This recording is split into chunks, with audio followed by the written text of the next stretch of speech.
9 set question ಪೇಪರನ್ನು ಹಾಕಿದ್ದೀನಿ. ಅವೆಲ್ಲ ಲಿಂಕನ್ನು ಈ ವಿಡಿಯೋದ ಡಿಸ್ಕ್ರಿಪ್ಷನ್ ಬಾಕ್ಸ್ ಇದೆ. ಪಾಸಿಂಗ್ ಪ್ಯಾಕೇಜ್ PDF ಇದ್ದಾವೆ. ಗುರಿ 80 ಇದ್ದಾವೆ. 50+ ಬಹುನಿರೀಕ್ಷಿತ ಪ್ರಶ್ನೆಗಳಿದ್ದಾವೆ. ಸೊ ಖಂಡಿತವಾಗಿ ನಿಮ್ಮ ರಿಸಲ್ಟ್ 18 ಇಯರ್ ಬರ್ತದೆ. ವಿಡಿಯೋಗಳನ್ನು ಫಾಸ್ಟ್ ಮೋಡಲ್ಲಾದರೂ ನೀಡಿ, ಬಟ್ ಮರಿಬೇಡಿ. ಓಕೆನಾ? ಎಸ್. ಪ್ರಶ್ನೆ 1, ಭಾರತದಲ್ಲಿ ಫ್ರೆಂಚರ ರಾಜಧಾನಿ ಕೇಳಿದ್ದಾರೆ. ಉತ್ತರ ಪಾಂಡಿಚೇರಿ. ಪ್ರಶ್ನೆ 2, ಬ್ರಿಟಿಷರು ಜಾರಿಗೊಳಿಸಿದ ಈ ಕಾಯ್ದೆ ಭಾರತದಲ್ಲಿ ರಿಸರ್ವ್ ಬ್ಯಾಂಕ್ ಸ್ಥಾಪನೆಗೆ ಅವಕಾಶ ಮಾಡಿಕೊಟ್ಟಿತು. 1935ರ ಭಾರತ ಸರ್ಕಾರದ ಕಾಯ್ದೆ. ಭಾರತದಲ್ಲಿ ಅತಿ ಹೆಚ್ಚು ಮಳೆ ಬೀಳುವ ಪ್ರದೇಶ ಮಾಸಿನ್ರಾಮ್. ಇದು ಹಿಂದೂ ಸಮಾಜಕ್ಕೆ ಅಂಟಿದ ಕಳಂಕ ಅಂತ ಕೇಳಿದ್ದಾರೆ. ಅಸ್ಪೃಶ್ಯತೆ. ಬೇಸಿಗೆ ಕಾಲದಲ್ಲಿ ಭಾರತದ ಉತ್ತರಾರ್ಧಗೋಳದ ಮೇಲೆ ಸೂರ್ಯನ ಕಿರಣಗಳು ನೇರವಾಗಿ ಬೀಳೋದರಿಂದ ಉಂಟಾಗುವ ಪರಿಣಾಮ ದೀರ್ಘ ಹಗಲು ಚಿಕ್ಕ ರಾತ್ರಿ. ಭಾರತಕ್ಕಾಗಿ ಯೋಜಿತ ಅರ್ಥವ್ಯವಸ್ಥೆ ಪುಸ್ತಕ ಬರೆದವರು ಸರ್ ಎಂ ವಿಶ್ವೇಶ್ವರಯ್ಯ. ಈ ಕೆಳಗಿನ ವಿವಿಧೋದ್ದೇಶ ಯೋಜನೆಯನ್ನು ಪಂಪಸಾಗರ ಜಲಾಶಯ ಅಂತ ಕರೀತಾರೆ. ತುಂಗಭದ್ರಾ ನದಿ ಯೋಜನೆ. ಬ್ಯಾಂಕ್ನಲ್ಲಿ ಒಂದು ದಿನದಲ್ಲಿ ಅನಿಯಮಿತವಾಗಿ ವ್ಯವಹರಿಸಬಹುದಾದ ಬ್ಯಾಂಕಿನ ಖಾತೆ ಚಾಲ್ತಿ ಖಾತೆ. ಮಾನವ ಕುಲಂ ತಾನೊಂದೇ ಒಲಂ ಅಂತ ಹೇಳಿದವರು ಪಂಪ. ಸಾಮಾಜಿಕ ಸ್ತರ ವಿನ್ಯಾಸ ಎಂದರೇನು? ಜನರನ್ನು ಆದಾಯ, ಶಿಕ್ಷಣ, ಜಾತಿ, ಬಣ್ಣ, ಲಿಂಗ ಮುಂತಾದ ಆಧಾರದ ಮೇಲೆ ಮೇಲು ಕೀಳು ಎಂದು ವಿಂಗಡಿಸುವುದೇ ಸಾಮಾಜಿಕ ಸ್ತರ ವಿನ್ಯಾಸ. ಭಾರತದ ಆರ್ಥಿಕತೆಯ ಪಿತಾಮಹ ಯಾರು? Sir M Visvesvaraya. ರಾಣಿ ಚೆನ್ನಮ್ಮರನ್ನ ಯಾವ ಬಂದಿಖಾನೆಯಲ್ಲಿ ಸೆರೆ ಹಿಡಿದ್ರು? ಬೈಲಹೊಂಗಲ.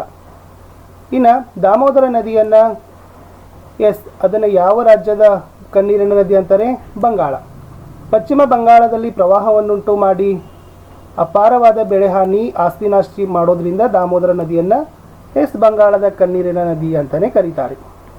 ಇನ್ನು ಭಾರತದಲ್ಲಿ ಇತ್ತೀಚೆಗೆ ರಚನೆಯಾಗಿರೋ ಭೂಭಾಗ ಶಿವಾಲಿಕ್ ಶ್ರೇಣಿ. ಸರ್ದಾರ್ ವಲ್ಲಭಭಾಯಿ ಪಟೇಲ್ರನ್ನ ಭಾರತದ ಉಕ್ಕಿನ ಮನುಷ್ಯ ಅಂತ ಏಕೆ ಕರೀತಾರೆ? ದೇಶೀಯ ಸಂಸ್ಥಾನಗಳ ವಿಲೀನೀಕರಣ ಕಾರ್ಯ ಯಶಸ್ವಿಯಾಗಿ ಮಾಡಿದ್ರು. ಇನ್ನು ನೀಲಿ ನೀರಿನ ನೀತಿ ಯಾರು ಜಾರಿ ತಂದ್ರು? Francisco D Almeida. ಇನ್ನು ದತ್ತು ಮಕ್ಕಳಿಗೆ ಹಕ್ಕಿಲ್ಲ ನೀತಿ ಬಗ್ಗೆ ಕೇಳ್ತಾರೆ. ಸೊ ಇದನ್ನು ಲಾರ್ಡ್ ಡೌಲಾಸಿ ಜಾರಿಗೆ ತಂದ. ಅಂದರೆ ಯಾವುದೇ ಭಾರತೀಯ ರಾಜ ಪುತ್ರ ಸಂತಾನವಿಲ್ಲದೆ ಸತ್ತರೆ ಅವನ ದತ್ತುಪುತ್ರನಿಗೆ ಉತ್ತರಾಧಿಕಾರದ ಹಕ್ಕಿಲ್ಲ ಅಂತ ರಾಜ್ಯವನ್ನು ಬ್ರಿಟಿಷ್ ಸಾಮ್ರಾಜ್ಯದಲ್ಲಿ ಸೇರಿಸ್ತಾರೆ. ಇದಕ್ಕೆ ಸತಾರ, ಝಾನ್ಸಿ, ಜೈಪುರ್, ಸಬಲ್ಪುರ್, ಉದಯ್ಪುರ್, ನಾಗ್ಪುರ್ ಮುಂತಾದವು ಬ್ರಿಟಿಷರ ವಶವಾಗ್ತವೆ. ಇನ್ನು ಮೊದಲ ಆಂಗ್ಲೋ ಮರಾಠ ಯುದ್ಧಕ್ಕೆ ಕಾರಣಗಳನ್ನು ಕೇಳಿದರೆ ಅದು ಮೊಘಲ್ ಚಕ್ರವರ್ತಿ ಮೊದಲು ಬ್ರಿಟಿಷರಿಗೆ ನೀಡಿದ್ದ ಕೋರ ಮತ್ತು ಅಲಹಾಬಾದ್ ಮರಾಠರಿಗೆ ಕೊಟ್ಟ. ಮರಾಠ ಮತ್ತು ಬ್ರಿಟಿಷರ ನಡುವೆ ನಡೆದ ವೈರತ್ವ, ಪೇಶ್ವೆ ಸ್ಥಾನಕ್ಕೆ ಏರ್ಪಟ್ಟ ಕಲಹ. ಲಾಭಕೋರತನಕ್ಕೆ ಮುಖ್ಯ ಕಾರಣಗಳು ಅಂತ ಕೇಳ್ತಾರೆ. ಏಕಸ್ವಾಮ್ಯದ ವ್ಯವಸ್ಥೆ, ಬಹುರಾಷ್ಟ್ರೀಯ ಕಂಪನಿಗಳ ವ್ಯಾಪಕತೆ, ಅನಾರೋಗ್ಯಕರ ಮಾರುಕಟ್ಟೆ ನಿಯಮ, ಅಕ್ರಮ ದಾಸ್ತಾನು, ಕಳ್ಳ ವ್ಯಾಪಾರ.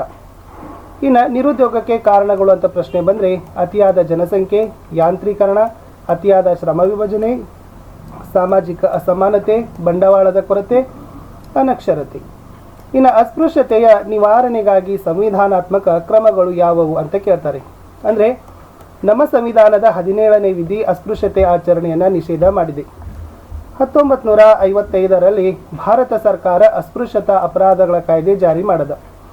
ನಾಗರಿಕ ಹಕ್ಕುಗಳ ಸಂರಕ್ಷಣಾ ಕಾಯ್ದೆ 1976ರಲ್ಲಿ ಮಾರ್ಪಾಡಾಗಿ ಕಾಯ್ದೆ ಬಂತು. ಇದರ ಪ್ರಕಾರ ಅಸ್ಪೃಶ್ಯತೆ ಆಚರಣೆ ಶಿಕ್ಷಾರ್ಹ ಅಪರಾಧ ಆಯಿತು. ಅಲ್ಲದೆ ಸಂವಿಧಾನಾತ್ಮಕವಾಗಿ ಸಾರ್ವತ್ರಿಕ ಮತದಾನ ಮತ್ತು ಸಮಾನತೆ ಹಕ್ಕನ್ನು ದೇಶದ ಎಲ್ಲ ನಾಗರಿಕರಿಗೆ ಕೊಟ್ಟಿದ್ದಾರೆ. ಇನ್ನು ಗ್ರಾಹಕರ ಶೋಷಣೆಗೆ ಪ್ರಮುಖ ಕಾರಣಗಳು ಅಂತ ಕೇಳ್ತಾರೆ. ಮಧ್ಯವರ್ತಿಗಳ ಹಾವಳಿ, ಮಧ್ಯವರ್ತಿಗಳೇ ಬೆಲೆ ನಿರ್ಧಾರ ಮಾಡೋದು, ಗ್ರಾಹಕ ಮತ್ತು ಪೂರೈಕೆದಾರರ ನಡುವಿನ ಹೆಚ್ಚಿನ ಅಂತರ, ಗ್ರಾಹಕ ಪೂರೈಕೆದಾರರ ನಡುವೆ ನೇರ ವ್ಯವಹಾರ ಇಲ್ಲದೆ ಇರೋದು. ಇನ್ನು ಭಾರತದ ಕರ್ನಾಟಕದ 4 ರಾಷ್ಟ್ರೀಯ ಉದ್ಯಾನವನಗಳನ್ನು ಕೇಳಿದ್ದಾರೆ. ಬಂಡೀಪುರ ರಾಷ್ಟ್ರೀಯ ಉದ್ಯಾನವನ, ನಾಗರಹೊಳೆ ರಾಷ್ಟ್ರೀಯ ಉದ್ಯಾನವನ, ಬನ್ನೇರುಘಟ್ಟ ರಾಷ್ಟ್ರೀಯ ಉದ್ಯಾನವನ, ಅಂಶಿ ರಾಷ್ಟ್ರೀಯ ಉದ್ಯಾನವನ. ಇನ್ನು ಭಾರತದಲ್ಲಿ ರೂಢಿಯಲ್ಲಿರುವ ಬೆಳೆ ಮಾದರಿಗಳು ಯಾವುವು? ಅದು ಆಹಾರ ಬೆಳೆಗಳು, ಆಹಾರೇತರ ಬೆಳೆಗಳು. ಇನ್ನು ಭಾರತದಲ್ಲಿ ಕಂಡುಬರುವ ಗ್ರಾಹಕ ನ್ಯಾಯಾಲಯದ ಹಂತಗಳು ಕೇಳಿದರೆ ಜಿಲ್ಲಾ ವೇದಿಕೆ, ರಾಜ್ಯ ಆಯೋಗ, ರಾಷ್ಟ್ರೀಯ ಆಯೋಗ. ಇನ್ನು ಬ್ಯಾಂಕ್ನಲ್ಲಿ ತೆರೆಯಬಹುದಾದ ವಿವಿಧ ಖಾತೆಗಳು ಯಾವುವು? ಉಳಿತಾಯ ಖಾತೆ, ಚಾಲ್ತಿ ಖಾತೆ, ಆವರ್ತ ಠೇವಣಿ ಖಾತೆ, ನಿಶ್ಚಿತ ಠೇವಣಿ ಖಾತೆ. ಮೋಸ್ಟ್ ಇಂಪಾರ್ಟೆಂಟ್ ಬಕ್ಸಾರ್ ಕದನಕ್ಕೆ ಕಾರಣ ಮತ್ತು ಪರಿಣಾಮಗಳು. ನೋಡಿ, ಮೀರ್ ಕಾಸಿಂ ಬಂಗಾಳದ ಎಲ್ಲ ವ್ಯಾಪಾರವನ್ನು ಸುಂಕ ಮುಕ್ತ ಅಂತ ಘೋಷಣೆ ಮಾಡ್ದ. ಇದೇ ಬ್ರಿಟಿಷರ ವ್ಯಾಪಾರಕ್ಕೆ ಹೊಡೆತ ಬಿತ್ತು. ಇದರಿಂದ ಮೀರ್ ಕಾಸಿಂ ಅಧಿಕಾರದಿಂದ ಕೆಳಗಿಳಿಸಿ ಮೀರ್ ಜಾಫರ್ನನ್ನು ನವಾಬನನ್ನಾಗಿ ಮಾಡ್ತಾರೆ. ಈ ಮೀರ್ ಕಾಸಿಂ ಬ್ರಿಟಿಷರ ವಿರುದ್ಧ ಸಂಘಟನಾತ್ಮಕ ಹೋರಾಟಕ್ಕೆ ಮುಂದಾಗ್ತಾನೆ. ಇನ್ನು ಬಕ್ಸಾರ್ ಕದನದ ಪರಿಣಾಮಗಳು. ಮೊದಲೇದು, ಎರಡನೇ ಶಾ ಆಲಂ ಈಸ್ಟ್ ಇಂಡಿಯಾ ಕಂಪನಿಗೆ ಬಂಗಾಳದ ಮೇಲಿನ ದಿವಾನಿ ಹಕ್ಕನ್ನು ಕೊಡ್ತಾನೆ. ಶಾ ಆಲಂ ವಾರ್ಷಿಕ 26 ಲಕ್ಷ ರೂಪಾಯಿ ಪಡೆದು ಬಂಗಾಳದ ಮೇಲಿನ ತನ್ನೆಲ್ಲ ಹಕ್ಕನ್ನು ಬಿಟ್ಟು ಕೊಡ್ತಾನೆ. ಶುಜ್ ಉದ್ ದೌಲ್ ಕಂಪನಿಗೆ ಯುದ್ಧ ನಷ್ಟ ಪರಿಹಾರವಾಗಿ 50 ಲಕ್ಷ ರೂಪಾಯಿ ಕೊಡ್ತಾನೆ. ಮೀರ್ ಜಾಫರ್ ಮರಣ ಹೊಂದಿದರಿಂದ ಅವನ ಮಗನಿಗೆ ವಿಶ್ರಾಂತಿ ವೇತನ ಕೊಡ್ತಾರೆ. ಇನ್ನು ಬಂಗಾಳದ ಪೂರ್ಣ ಆಡಳಿತವನ್ನು ಕಂಪನಿಯವರೇ ನೋಡ್ತಾರೆ. ಇನ್ನು ಸುಗ್ಗಿ ಪೂರ್ವ ತಂತ್ರಜ್ಞಾನ ಮತ್ತು ಸುಗ್ಗಿ ನಂತರದ ತಂತ್ರಜ್ಞಾನ ಅಂತ ಕೇಳ್ತಾರೆ. ಇಲ್ಲಿ ಸುಗ್ಗಿ ಪೂರ್ವ ತಂತ್ರಜ್ಞಾನ ನೋಡಿ, ಇದರಲ್ಲಿ ಅಧಿಕ ಇಳುವರಿಯ ಬೀಜಗಳ ಬಳಕೆ, ರಾಸಾಯನಿಕ ಗೊಬ್ಬರಗಳ ಬಳಕೆ, ಕ್ರಿಮಿನಾಶಕಗಳ ಬಳಕೆ, ನೀರಾವರಿ ಸೌಲಭ್ಯಗಳ ಬಳಕೆ. ಬಟ್ ಸುಗ್ಗಿ ನಂತರದ ತಂತ್ರಜ್ಞಾನದಲ್ಲಿ ಕೃಷಿ ಉತ್ಪನ್ನಗಳ ಸಂಸ್ಕರಣೆ, ಕೃಷಿ ಉತ್ಪನ್ನಗಳ ಸಂಗ್ರಹಣೆ, ಮಾರಾಟ ಸುಧಾರಣೆ.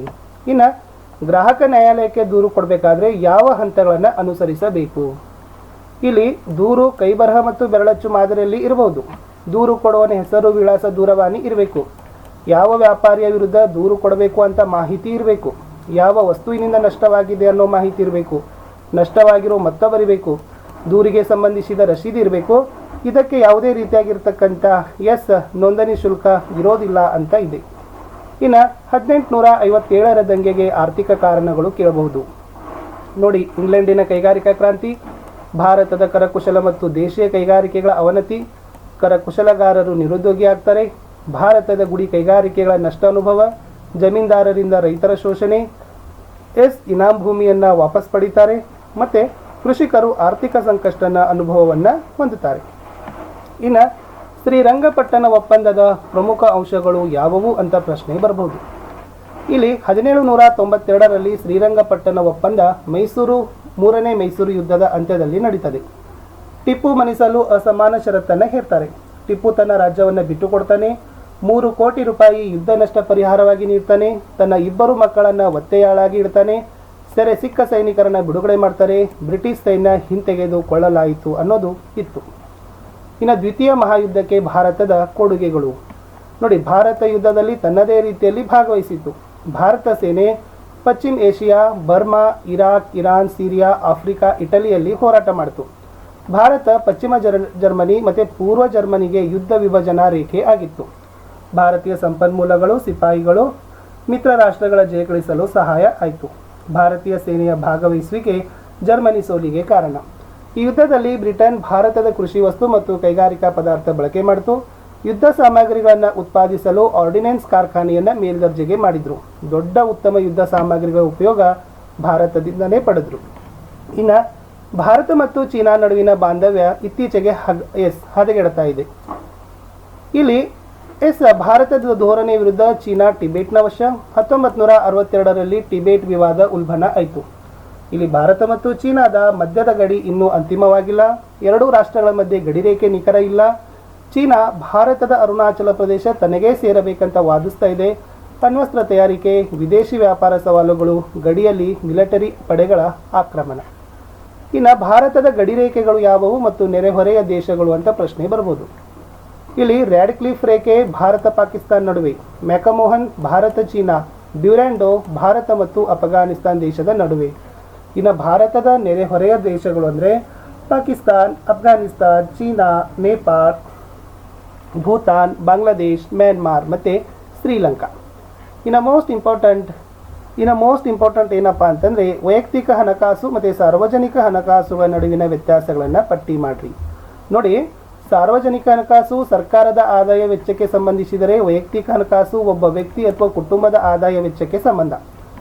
ಆಮೇಲೆ ಸರ್ಕಾರ ಮೊದಲು ತನ್ನ ವೆಚ್ಚ ಅಂದಾಜು ಮಾಡಿ ನಂತರ ಆದಾಯವನ್ನು ಹೊಂದುತ್ತದೆ. ಆದರೆ ವೈಯಕ್ತಿಕ ವ್ಯಕ್ತಿ ಮೊದಲು ಆದಾಯ ಅಂದಾಜು ಮಾಡಿ ಆಮೇಲೆ ವೆಚ್ಚ ಮಾಡ್ತಾನೆ.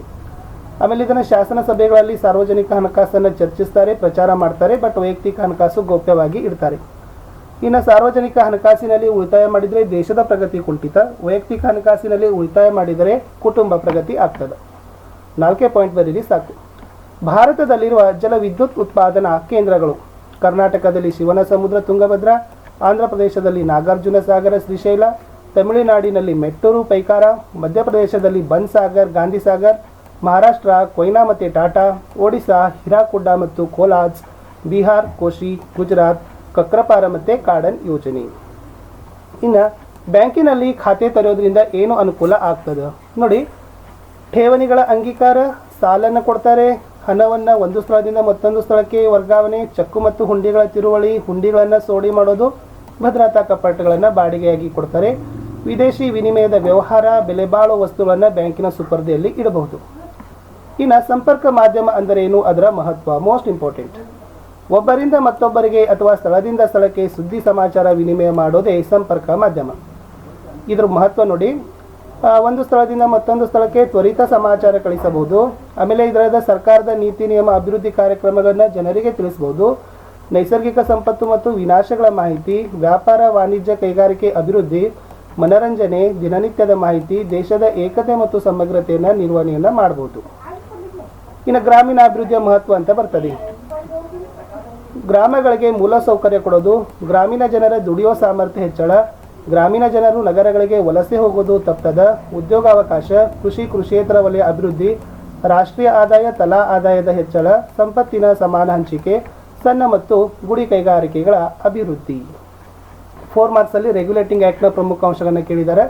ಸೊ ಸ್ವಲ್ಪ 1773ರಲ್ಲಿ ರೆಗ್ಯುಲೇಟಿಂಗ್ ಆ್ಯಕ್ಟ್ ಬರ್ತಲ್ಲ, ಅದನ್ನು ನೋಡ್ಕೊಡ್ರಿ. ಸ್ವಲ್ಪ ಪಾಸ್ ಮಾಡಿ ಇದನ್ನು ಓದ್ಕೊಡ್ರಿ. ಇನ್ನು ಕ್ವಿಟ್ ಇಂಡಿಯಾ ಚಳವಳಿ ಕೇಳಿದ್ದಾರೆ. ಭಾರತದ ಸ್ವಾತಂತ್ರ್ಯ ಹೋರಾಟದಲ್ಲಿ ಕ್ವಿಟ್ ಇಂಡಿಯಾ ಚಳವಳಿ ಹೇಗೆ ಆಯಿತು, ಇದು ಕೂಡ ಇಂಪಾರ್ಟೆಂಟ್ ಇದೆ. ಇನ್ನು ವಿಶ್ವಸಂಸ್ಥೆಯ ಸಾಧನೆಗಳು ಬಹಳ ಜನ ಕೇಳ್ತಾರೆ. ವಿಶ್ವಸಂಸ್ಥೆಯ ಸಾಧನೆಗಳು ಅಥವಾ ಭದ್ರತಾ ಸಮಿತಿ ಬಗ್ಗೆ ಬರ್ತದೆ. ಸೊ ಅದನ್ನು ಕೂಡ ಮೋಸ್ಟ್ ಇಂಪಾರ್ಟೆಂಟ್ ಆಗಿ ನೀವು ಓದ್ಕೊಳ್ಬಹುದು. ಇನ್ನು ಸ್ವಾಮಿ ವಿವೇಕಾನಂದರು ಯುವಶಕ್ತಿಯ ಪ್ರೇರಕ ಶಕ್ತಿಯಾಗಿದ್ದರು ಹೇಗೆ ಅಂತ ಕೇಳಿದ್ದಾರೆ. ಸೊ ಇದು ಕೂಡ ಸ್ವಾಮಿ ವಿವೇಕಾನಂದರ ಬಗ್ಗೆನೇ ಇಲ್ಲೆಲ್ಲ ಪಾಯಿಂಟ್ಸ್ ಇದಾವೆ.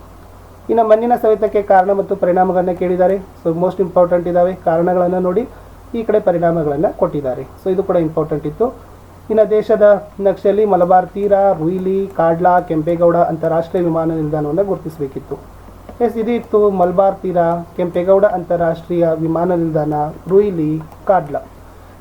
ಸಿಗ್ತೀನಿ ಇನ್ನೊಂದು ಕ್ವಶನ್ ಪೇಪರ್ದೊಂದಿಗೆ. ದಯಮಾಡಿ ವಿಡಿಯೋನ ಲೈಕ್, ಶೇರ್ ಹಾಗೂ ಸಬ್ಸ್ಕ್ರೈಬ್ ಮಾಡೋದನ್ನು ಮಾತ್ರ ಮರೆಯದಿರಿ. ಬಾಯ್.